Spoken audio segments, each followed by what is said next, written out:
Hello and welcome to another episode of Gaming with Wafik. Today I'll be going through a game, I'll be giving you some gameplay so that you understand what the game is, and I'll be reviewing it if it's worth your time or not.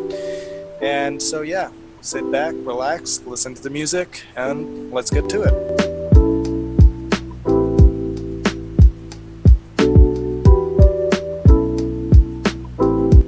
So, first of all, what is Serious Sam? If you've never played any of these games or just don't know what the franchise is about, well, they're just fast-paced first-person shooters, and that's about all there is about these games, just mindlessly killing crazy amounts of enemies with super shotguns, miniguns, and rocket launchers.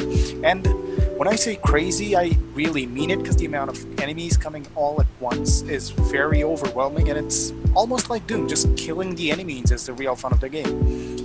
The story is not something that's going to get you indulged in, and also the characters are not so well developed, and most of them are just too bland and really does not make you care about them at all.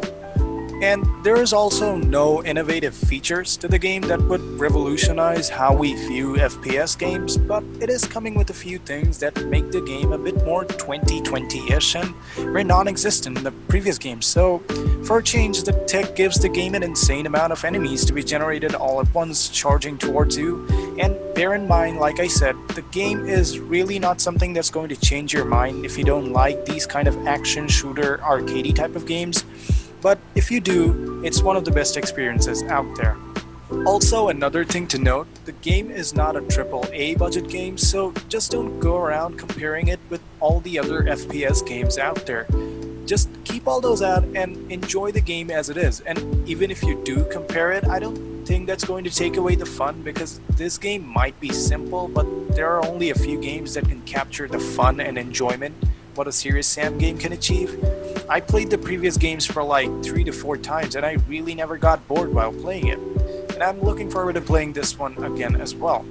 And keep in mind, there's really nothing new coming to the palette. It's still the same Serious Sam formula with a few new things like character upgrades, gun attachments, things that make the game a bit more modern. And from my experience of the previous games, this game is really not as good as the others, but that's not to say the game is bad by any means. And it can get boring sometimes for some people because it's always just running around, shooting, killing mindless loads of enemies, and you know what? That is what the fun of these games are. Also, they're adding a side quest thing where you can drift off to another side of the map and go through a few more shootouts for a new weapon, gun attachment, or just an upgrade point. And keep in mind, it's not like the platforming in Doom Eternal. It's basically just going around and killing more aliens. And yeah, that's about all there is on Serious Sam. So if you like the game or not, let me know down in the comments. Also, give me any more games that you might want me to review or showcase in my top 5s. And give a like, sub, get notified, helps the channel grow. And that's about it. See ya.